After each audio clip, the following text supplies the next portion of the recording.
बीता है, जज साहब ने एक फैसला सुनाया है।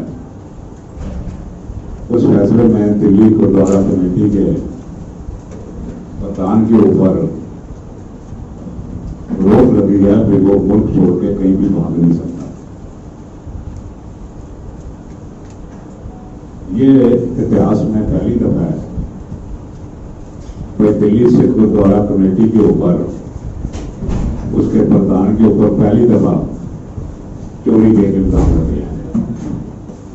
ये इतिहास में ये भी पहली दफा है कि दिल्ली गुरुद्वारा कमेटी के प्रधान को गुरबाणी का कंठ नहीं है, गुरबाणी पढ़नी नहीं आती है, गुरबाणी के अलावा उसको सिख इतिहास के बारे में कोई जानकारी नहीं है, गुरुओं के इतिहास के बारे में कोई जानकारी नहीं है।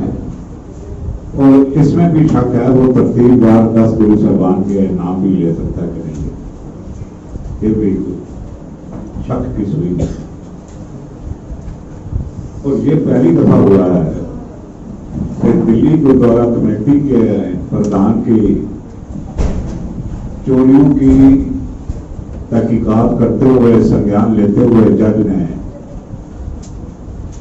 डॉक्टर पंकज शर्मा ने, जज साहब ने यह हुक्म सुनाया है, ये लिखती आर्डर की काफी मेरे पास है, भाई ये जो सा है गोलक चोरी के इल्जाम में, इसके ऊपर संगीन इल्जाम है गोलक चोरी के। ये 2 केस है जी है। पहला केस तो है इसने एक ही मालिक है 2 कंपनियों का, राइजिंग माल है, राजा टैंक। इनका मालिक एक है, इनका काम एक है, इनके बिल 2 हैं। राइजिंग माल का लैद है, राजा टैंक का लैद है, और इसकी अप्रूवल के साइन जो है ये सिरसा ने खुद किए हुए, खुद किया हुआ। किसी को काफी चाहिए वो भी तो वो ले सकता है मेरे से। दूसरा केस है 2015 में इन्होंने टेंट खरीदे हैं, कुछ 1.25 करोड़ रुपए थे, 5-10 लाख कम की भर्ती हो सकते हैं। वो टेंटों की जो बिलों की कॉपी है वो हमारे पास 2017-18 में आई, और उसमें जब हमने तहकीकात करी तो तहकीकात करने में ये पाया गया कि वो एक्सिम प्राइवेट लिमिटेड नाम की कंपनी थी, प्राइवेट लिमिटेड नाम भी लिखा हुआ था, और उसके ऊपर 7 लाख रुपया वैट की भी अंकित किया हुआ था कि ये 7 लाख रुपया वैट है, ताकि इसकी जेन्युइननेस के ऊपर किसी को शक शुबा ना हो। 7 लाख रुपया ये सरकार का भी खा गए, और वो जो कंपनी थी वो एक शेल कंपनी थी, उसकी बिल्डिंग ही होंग में नहीं थी। हमने जब तहकीकात करी, मदनपुर खातर में जाके अपना आदमी भेजा, वहां पर उस एड्रेस की कोई बिल्डिंग नहीं थी। इतने संगीन जुर्म के बाद हमने पुलिस में केस दर्ज कराने की भरपूर कोशिश की, मगर ये उस वक्त राजभाग में भागीदार थे बादल। इन्होंने अपना रसूख वर्त के इस्तेमाल करके सरकारी, क्योंकि हरसिमरत कौर कैबिनेट मिनिस्टर से, उसके सेक्रेटरी से ये अलग अलग मिनिस्ट्रियों में टेलीफोन करवा सकता था, और बादलों ने इसको पूरा सपोर्ट किया, इसकी चोरी को सपोर्ट किया, गुरुद्वारे की लूट को बर्दाश्त किया, क्योंकि उनको ये लूट जो थी वो मारा खाती थी, क्योंकि इसी लूट के पैसों से वो इलेक्शन लड़ते थे। ये उनका मोडस ऑपरेंडी थी, उनकी मोडस ऑपरेंडी। ये लूट जो है नहीं तो अभी तक इतना संगीन जुर्म हो और बादलों की तरफ से कोई ध्यान ही नहीं है। वैसे तो ये खड्डे जाकर गिन रहे हैं अभी दरियाओं के। अरे भैया दिल्ली का खड्डा तो गिन ले। साहब सुखबीर सिंह बादल साहब, ये दिल्ली का खड्डा देखो कितना बड़ा खड्डा हो गया चोरी कर कर करके, वो भी गुरुद्वारे की। वो तो किसी ने रेत उठाई है कि नहीं उठाई है ये तो तुम्हारा कहना है, हमने इसके बीच में नहीं पढ़ना। पर जो यहाँ पर पैसे उड़ के ले गए हैं, आप अभी तक खामोश क्यों हो, चुप्पी तोड़ी क्यों नहीं? बयान तो आप ही दो और 2 मिनट के बाद अमृतसर से दिल्ली और दिल्ली से अमृतसर चला जाता है। पर इन्होंने चुप्पी इसलिए साधी है बादल दलों ने, ये बादलों का थापा हुआ चोर प्रधान है। बादलों के 72 प्रधानों के ऊपर ये दोष ढके हैं और बादल जो है सभी के साथ भागीदार थे।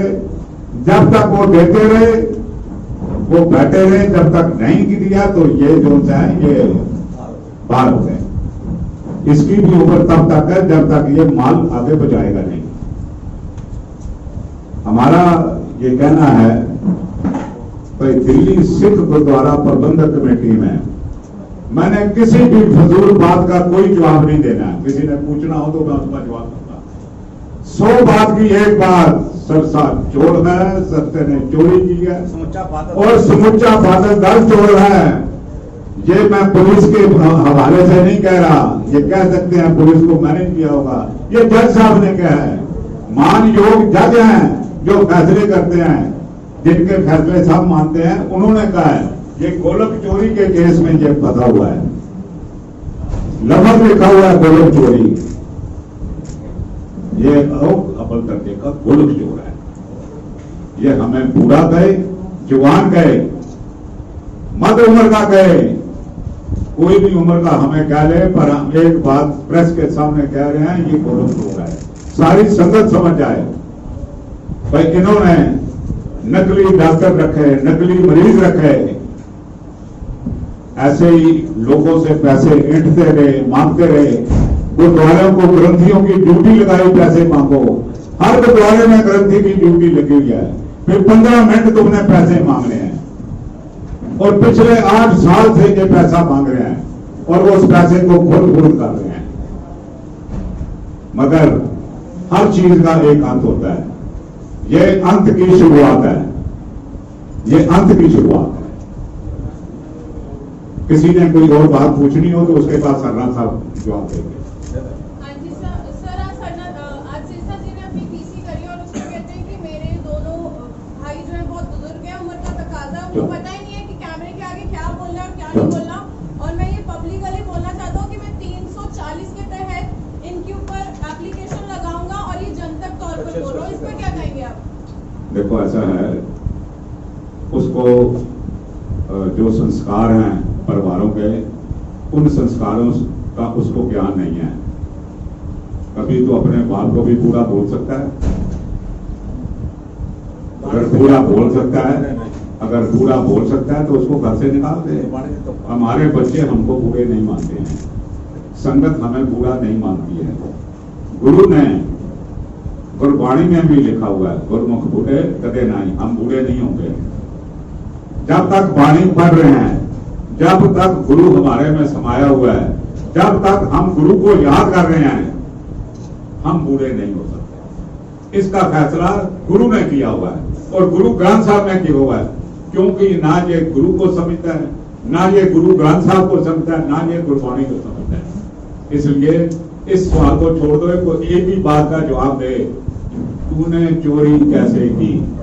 बस तू 340 में मुकदमा कर, 680 में कर, 160 में कर, 170 में कर, हमें इसकी कोई लेना देना नहीं है। कोई परवाह नहीं। जज साहब ने फैसला दे दिया, तू चोर है, तू गोलक चोर है, इसकी बात कर, बता तूने चोरी कैसे की? दिल्ली कमेटी ने सारे प्रधानों के सिलसिलेवार ਵੱਖ-ਵੱਖ मामले FIR दर्ज होती रही है, कोर्ट तो बाद कोर्ट या जो मर्जी बने, तो हम सिरसा में जो केस में FIR कोई जो मामला चल रहा है, तो हम लगता कि सिखा का कोई असर होता है या सिख मन जो कहने कि सारे पहले तो ਤੁਸੀਂ ਦੱਸੋ ਵੀ ਕਿਹੜੇ ਪ੍ਰਧਾਨਾਂ ਤੇ ਮੁਕਦਮੇ ਹੋਏ तो ਸਾਡੇ ਮਨ 'ਚ ਅਸਲ ਗੱਲ ਕੀ ਹੋ ਦੱਸੋ ਕਿਹੜੇ ਪ੍ਰਧਾਨਾਂ ਤੇ? सरना साहब ਦੇ ਇਹ ਮੁਕਦਮਾ नहीं होया। सरना साहब ਦੇ पुलिस ने इन्होंने पैसे दे के एक दर्ज कराया जिसका फैसला हाई कोर्ट ने करता भी ये कोई मुकदमा ही नहीं आता उस तेरे देखो काका जी खारिज होना देखो खारिज होना अलग गल है ये कोर्ट वालों मुकदमा दर्ज होया जज साहब वालों पुलिस वालों नहीं होया गल का ध्यान रखना जेड़े कोर्ट ने कहता भी ये गोलक चोरी का मसला है ये एक बड़ा संगीन मसला है और अगर किसी ने कोई पूछना हेलो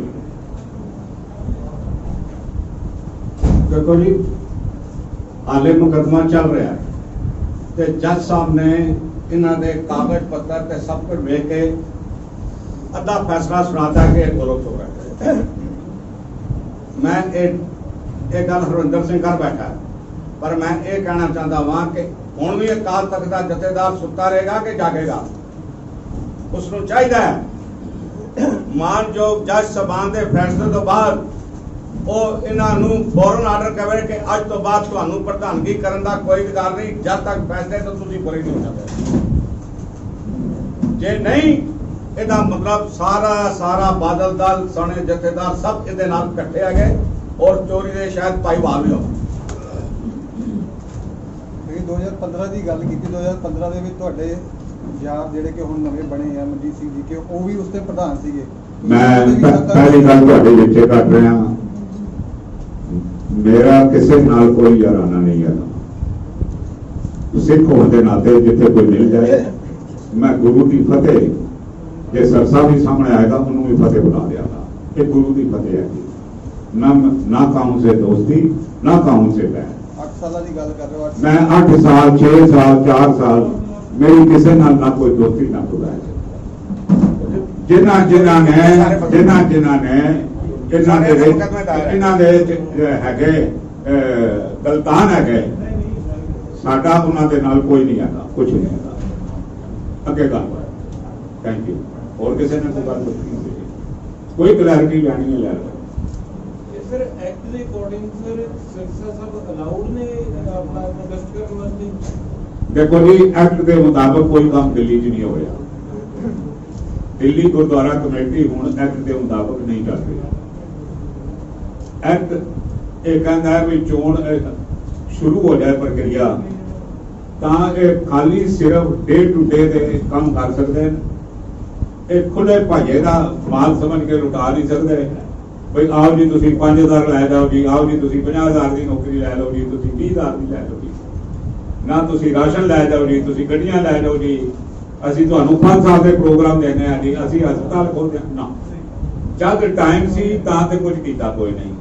टाइम बीत गया इलेक्शन आ गया हूं इन्होंने सारे काम याद आ गए और इवें ही है देखो ये एक्ट के मुताबिक नहीं है कोई काम सरसा नहीं कर सकता ये डायरेक्टर ने भी इन्होंने चिट्ठी लिखी है दिल्ली गुरुद्वारा कमेटी के मीत प्रधान भी साडे नाल बैठे इन्होंने भी चिट्ठी लिखी है भाई चोरियां चकारियां का कोई जवाब नहीं दे रहा जाता ही नहीं इस पासे असी कह रहे हैं तू चोर है ये कहना तुम बुढ़े हो भाई जवाब दे तू यार ਅਸੀਂ कह रहे चोर है चोरी का जवाब दे ये कहते हूं भाई दाढ़ी तो मैं काली करनी कोई नहीं हाँ बाकी तो कुश्ती लेनी है मेरे नाल कोई दौड़ लेनी है मैं कोई ओलंपिक नहीं जाना है मैं कोई स्टेट एथलेटिक्स मीट नहीं जाना है महाराज सच्चे पातशाह जब तक जीता रखेगा बड़ी अच्छी सेहत दी हुई है गुरु की बड़ी कृपा है तू केड़े पासे पे होया तो चोरी का जवाब दे कोई भी काम एक्ट मुताबिक नहीं हो रहा दिल्ली सरकार को चिट्ठियां लिखी हुई ਅਸੀਂ ਬੇਨਤੀ ਕਰਦੇ ਹਾਂ ਦਿੱਲੀ ਸਰਕਾਰ ਨੂੰ ਜਲਦ ਤੋਂ ਜਲਦ ਚੋਣ ਕਰਾਵੇ ਸਰ ਮੈਂ ਕੁਐਸਚਨ ਹੀ ਬੋਲੀ ਸਰ ਦੁਬਾਰਾ ਐਕਟ ਦੇ ਅਕੋਰਡਿੰਗ ਅਲਾਉਡ ਹੈ ਜੀ ਬਿਲਕੁਲ ਅਲਾਉਡ ਨਹੀਂ ਹੈ ਮੈਂ ਤੁਹਾਨੂੰ ਬਾਰ-ਬਾਰ ਕਹਿ ਰਿਹਾ ਇਜ਼ ਨਾਟ ਅਲਾਉਡ ਜੋ ਕੁਝ ਵੀ ਇਹ ਕਰ ਰਿਹਾ ਇਹ ਮਾਡਲ ਕੋਡ ਆਫ ਕੰਡਕਟ ਦੀਆਂ ਧੱਜੀਆਂ ਉਡਾ ਕੇ ਕਰ ਰਿਹਾ ਹੈ ਔਰ ਕਾਨੂੰਨ ਨੂੰ ਪੈਰਾ ਹੈਠ ਬਦੌਲ ਕੇ ਅੱਗੇ ਜਾ ਰਿਹਾ ਹੈ ਗੁਰਦੁਆਰਾ ਡਾਇਰੈਕਟੋਰੇਟ ਕੀ ਫੋਲੋ ਕਰ ਰਿਹਾ ਪੰਜਾਬ ਕੋਡ ਆਫ ਕੰਡਕਟ ਨੂੰ ਗੁਰਦੁਆਰਾ ਐਕਟ ਨੇ ਫਾਲੋ ਨਹੀਂ ਕਰਨਾ ਡਾਇਰੈਕਟਰ ਨੇ पर गुरुद्वारा डायरेक्टर कोई एक्शन नहीं ले रहा गुरुद्वारा डायरेक्टर ने फॉलो नहीं करना मॉडल कोड ऑफ कंडक्ट पर ਉਹਦਾ यही है भी एक्शन लवे इसनू बाहर करे जे ये वार-वार नहीं काबू आंदा इनू वार्निंग लेटर दे के इनू बाहर कर दे इलेक्शन तो अपना ऑब्जर्वर एक क्यों नहीं दा जवाब तुसी जाके पूछो तुसी पत्रकार हो मैं लीडरी कर रहा पर मैं हुकूमत नहीं चला रहा मैं अफसोस है ਜਦ ਮੈਂ ਹਕੂਮਤ ਚਲਾਵਾਂਗਾ ਤੁਹਾਨੂੰ ਇਸ ਗੱਲ ਦਾ ਮੈਂ ਜਵਾਬ ਦੇ ਦਿਆਂਗਾ। ਸਰ ਤੁਸੀਂ ਲਿਖਤ ਦੇ ਵਿੱਚ ਕੋਈ ਅਪੀਲ ਕਰੋਗੇ ਕਿ ਇਹਦਾ ਮੈਂ ਖਾਰਿਜ ਕੀਤਾ ਜਾਏ? ਹਾਂਜੀ। ਲਿਖਤ ਦੇ ਵਿੱਚ ਕੋਈ ਅਪੀਲ ਕਰੋਗੇ? ਅਸੀਂ ਇਹ ਲਿਖਿਆ ਹੋਇਆ ਜੀ, ਚਿੱਠੀ ਆਲਰੇਡੀ ਦਿੱਤੀ ਹੋਈ ਹੈ, ਡਾਇਰੈਕਟਰ ਨੂੰ ਵੀ ਦਿੱਤੀ ਹੈ, ਚੀਫ ਮਿਨਿਸਟਰ ਨੂੰ ਵੀ ਦਿੱਤੀ ਹੈ, ਤੇ ਐਲਜੀ ਨੂੰ ਵੀ ਦਿੱਤੀ ਹੈ।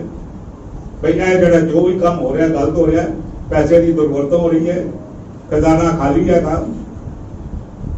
ਅੱਜ ਦੀ ਪੀਸੀ ਵਿੱਚ ਕਿਹਾ ਕਿ ਤੁਸੀਂ ਕਿਤੇ ਨਾ ਕਿਤੇ ਇਲੈਕਸ਼ਨ ਲੇਟ ਕਰਾਂਗੇ, ਤੁਹਾਡਾ ਵੀ ਹੱਥ ਹੈ। ਮੇਰਾ ਹੱਥ ਹੈਗਾ, ਮੈਂ ਤਾਂ ਸਿਰਫ ਤੁਹਾਡੀ ਬਾਜੀ ਲਾ ਕੇ ਮੈਂ this is the wrong information you have ਉਹਨਾਂ ਨੇ ਗॉट। ਆਪ ਪੀਸੀ ਦੇ ਵਿੱਚ ਮੈਂ कहना जी you have wrong information you have got badly wrong. मैं सिर धर दी बाजी लगा के लगा होया भी चोणा होण, चोण वो रखवा रहे हैं ਜਿਹੜੇ ਚੋਣ ਨੂੰ ਨਹੀਂ ਜਿੱਤ ਉਹ ਰਹੇ। ਤਾਂ ਕਹਿ ਰਹੇ ਬਿਨਾਂ ਦੇਖੋ ਜੀ ਬਾਦਲ ਦਲ ਵਾਲੇ ਪੂਰਾ ਆਪਣਾ ਤਾਣ ਮਾਣ ਲਾ ਰਹੇ ਨੇ ਸਾਰੇ ਨੂੰ। ਸਾਡੇ ਕੋਈ ਵੀ ਇੰਟਰਸਟ ਨਹੀਂ ਹੈਗਾ ਚੋਣਾਂ ਹੋਣ 'ਚ, ਸਿਰਫ ਸਾਡੀ ਪਾਰਟੀ ਉਹ ਤਾਂ ਕਹਿ ਰਹੇ ਬਿਨਾਂ ਇਲੈਕਸ਼ਨ ਅਸੀਂ ਇੱਕ ਦਿਨ ਵੀ ਨਹੀਂ ਰਹਿਣਾ ਚਾਹੁੰਦੇ। ਹਾਂਜੀ। ਇੱਕ ਦਿਨ ਵੀ ਨਹੀਂ ਰਹਿਣਾ ਚਾਹੁੰਦੇ। ਉਹ ਰਹਿਣਾ ਨਹੀਂ ਨਾ ਚਾਹੁੰਦੇ, ਕਮਾਲ ਕਰਦੇ ਪਏ ਹੋ। ਤਕੜੀ ਤੇ ਕਰਨੀ ਚਾਹੀਦੀ ਫਰਕ ਹੈਗਾ। ਉਹ ਰਹਿਣਾ ਨਹੀਂ ਚਾਹੁੰਦੇ ਪਰ ਛੱਡਣਾ ਵੀ ਨਹੀਂ ਚਾਹੁੰਦੇ। ਆਏ ਮਾਏ ਮੈਂ ਰਹਿ ਨਾ ਸਕਾਂ ਤੇਰੇ ਬਿਨਾਂ। ਇਹ ਗੋਲਕ ਮੈਨੂੰ ਬੜੀ ਸਤਾ ਰਹੀ ਹੈ, ਗੋਲਕ ਬੜੀ ਪਿਆਰ ਕਰਦੀ ਹੈ। ਇਹ ਨਹੀਂ ਛੁੱਟਣੇ ਨੇ, ਨਹੀਂ ਛੋਟੂ ਰੇ ਬਾਬਾ ਰਾਮ ਨਾਲ।